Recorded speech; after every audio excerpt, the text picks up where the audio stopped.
préoccupations de la population se poursuivent à Conakry et à l'intérieur du pays. Le Comité national de planification a rencontré mercredi le Premier ministre pour lui faire le point sur le niveau d'exécution des travaux. Le reportage est signé de Adi Kamara.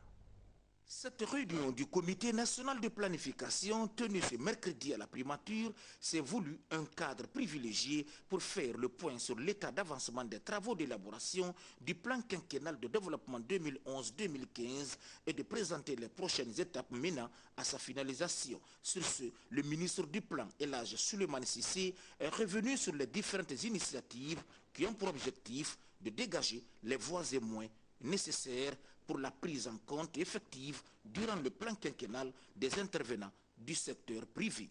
Les concertations revêtent un caractère particulièrement important pour le plan quinquennal, dans la mesure où les débats ont porté sur le rôle du secteur privé en tant que moteur de croissance, les opportunités et les facteurs de blocage, les moyens et les mécanismes pour dynamiser l'appareil de production, diversifier l'économie, promouvoir les exportations, améliorer la productivité et intensifier les investissements tout en assurant une exploitation adéquate et une gestion rationnelle des ressources naturelles.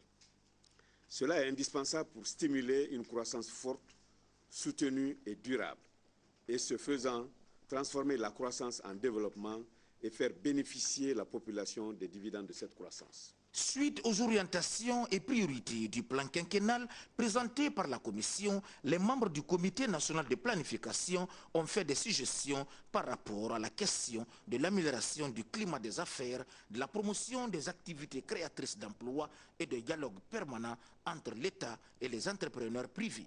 De génération en génération, la pauvreté a augmenté. Pour sortir de ce schéma, il est important que le plan qui est projeté soit une véritable loi-programme.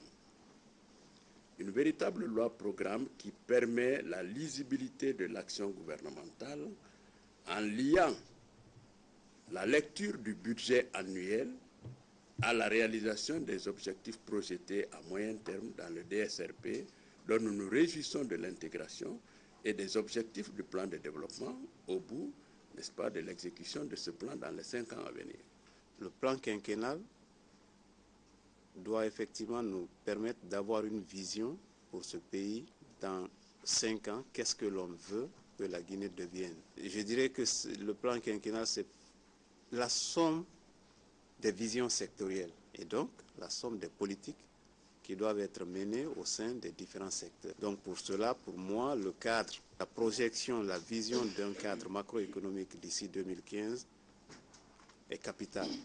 Le secteur minier se réjouit d'être associé aujourd'hui à cette planification parce que par le passé, la perception que nous considérons biaisée de nos populations et certainement de nos autorités avant le gouvernement du changement nous avait toujours considérés plutôt comme des ennemis. Mais aujourd'hui, nous nous réjouissons de voir que nous sommes associés à tous les programmes de planification pour que nous puissions absolument faire peau neuve dans notre pays.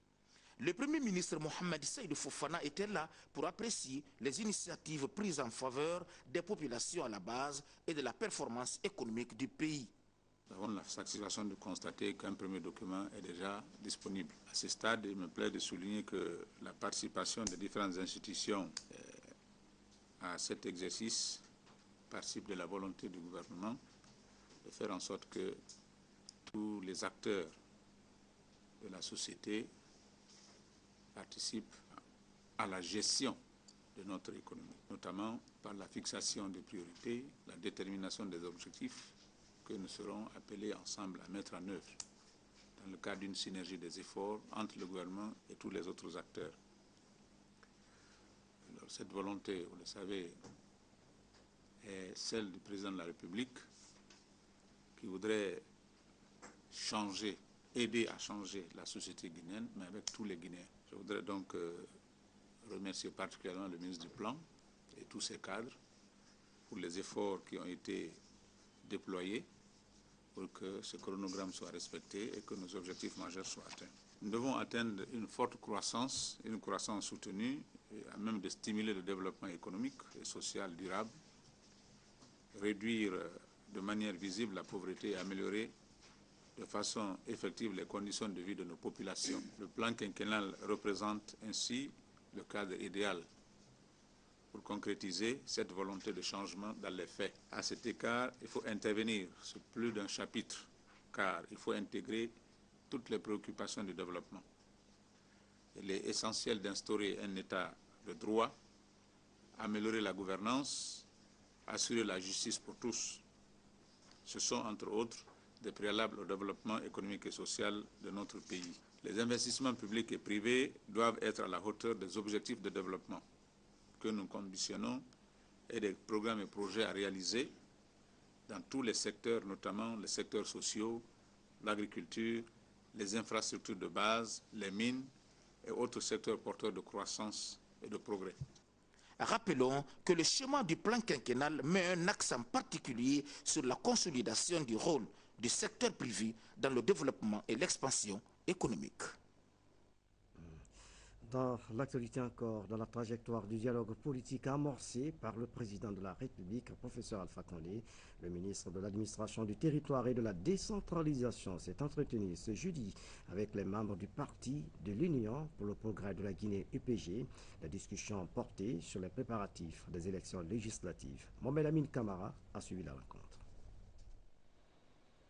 Le constat qui se dégage de cette rencontre, c'est la volonté du gouvernement, à travers le ministère de l'administration du territoire et de la décentralisation, de privilégier le dialogue inclusif avec les partis politiques pour l'organisation des élections législatives dans la transparence. C'est d'ailleurs ce qui permettra de faciliter la fin de la transition en Guinée.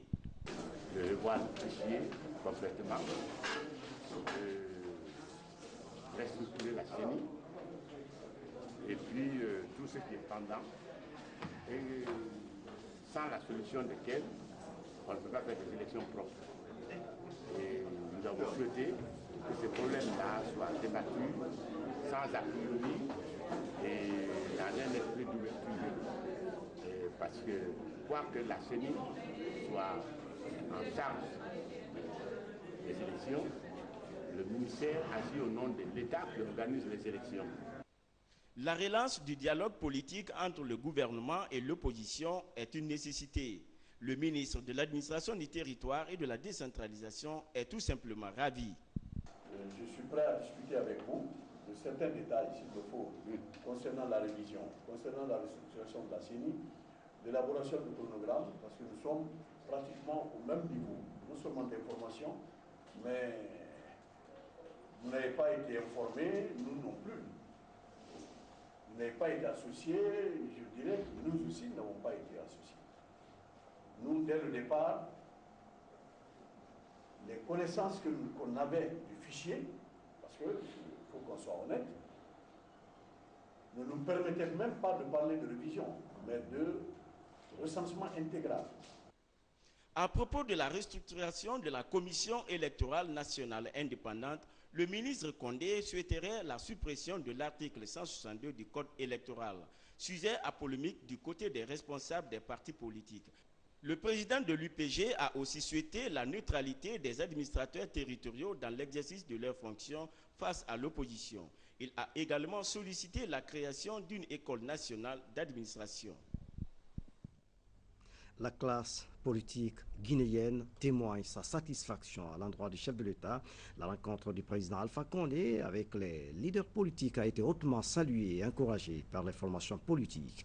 L'Alliance pour la démocratie et le progrès, ADP, et le collectif des partis politiques pour la finalisation de la transition a donné un point de presse à cet effet. Moussa Bangoa, Ansoumane Toumani Kamara, reportage. Cette conférence de presse est conjointement organisée et animée par des leaders et responsables de l'Alliance pour la démocratie et le progrès ADP et le collectif des partis politiques pour la finalisation de la transition. Tout d'abord, la dernière évolution de la situation politique du pays. Ces leaders se sont prononcés sur le crédit apporté à la rencontre du président de la République avec l'ensemble des acteurs de la classe politique guinéenne.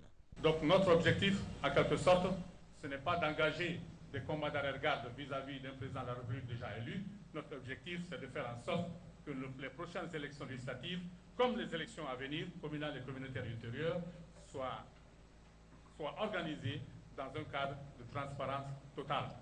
car nous pensons qu'il faut un Parlement qui ne soit pas une caisse de résonance, qui ne soit pas une chambre d'enregistrement de l'exécutif, pour que notre pays marche enfin sur les 3 piliers qui sont l'exécutif, le législatif et le judiciaire. Répondant aux questions de la presse, les leaders des 2 blocs politiques ont apporté des précisions sur leur déclaration conjointe du 18 novembre dernier pour amorcer un véritable dialogue entre le pouvoir et l'opposition. Donc on a un avantage à ce que les élections se tiennent de la manière la plus consensuelle possible pour éviter ce qu'il est en train de dire, à savoir qu'on se déchire sur un sujet qui devrait plutôt nous unir. Je l'ai dit au président, je l'ai dit ailleurs, c'est que les élections présidentielles, c'était pour élire un homme. Les législatives permettent à toutes les tendances guinéennes d'être représentées à l'Assemblée nationale. D'autres sujets non importants ont été aussi évoqués, notamment l'éventuelle démission des leaders de l'UPG, Jean-Marie Doré de l'ADP, la situation économique du pays, ainsi que la position réelle de l'opposition face aux enjeux politiques du pays. L'autre image de l'actualité nationale, le séminaire des acteurs nationaux du processus de la réforme du secteur de la sécurité s'est achevé au ministère de la Défense nationale. Ces travaux de 2 jours étaient axés sur l'élaboration d'un cadre formalisé. Le reportage de Mamadou Malalialo. Ce séminaire national qui a réuni durant 2 jours tous les acteurs nationaux de la réforme du secteur de la sécurité et de la défense a eu pour objectif de relever toutes les insuffisances en matière d'organisation et de partage d'informations, de proposer des solutions concrètes, d'élaborer une méthode de travail. Pour y parvenir, les acteurs nationaux de la réforme ont, en fin de séminaire, produit un rapport synthèse dans lequel ils ont fait des recommandations. Au vu des insuffisances constatées, l'atelier recommande l'application effective du décret D2011-0126 PRG-SGG en date du 14 avril 2011. La dotation de locaux, de secrétariat et de services documentation archives pour la commission technique de suivi et les comités techniques sectoriels. L'instauration de la communication écrite à tous les niveaux. Les États-Unis d'Amérique sont très fiers d'avoir modestement contribué à ce processus qui est d'une importance capitale pour la qualification du secteur de la sécurité en Guinée. Le ministre directeur du cabinet à la présidence de la République, Dr Mohamed Diané, ce document permettra d'améliorer les procédures administratives ainsi que les mécanismes de gestion et d'échange d'informations entre le Comité national de pilotage et l'ensemble des acteurs intervenants dans le processus de la réforme du secteur de la sécurité. L'importance et la complexité de notre mission exigent de nous plus de détermination et d'engagement pour atteindre les objectifs qui nous sont assignés. C'est pourquoi il nous est exigé une disponibilité de tout temps afin d'effectuer une bonne réforme du secteur de la sécurité dans notre pays. Qu'il me soit permis, au nom de son Excellence, Monsieur le Président de la République, le professeur Alpha Condé, président du Comité national de pilotage de la réforme du secteur de la sécurité, de remercier vivement l'ambassade des États-Unis d'Amérique pour son implication qualitative au processus de la réforme en Guinée et de féliciter tous les participants au présent atelier pour leur apport qualitatif. Le séminaire a pris fin par la remise de certificats aux participants. Madame, Monsieur, c'est la fin de cette édition. À tous, merci de nous avoir suivis et je vous retrouve à 20h30. Bonsoir.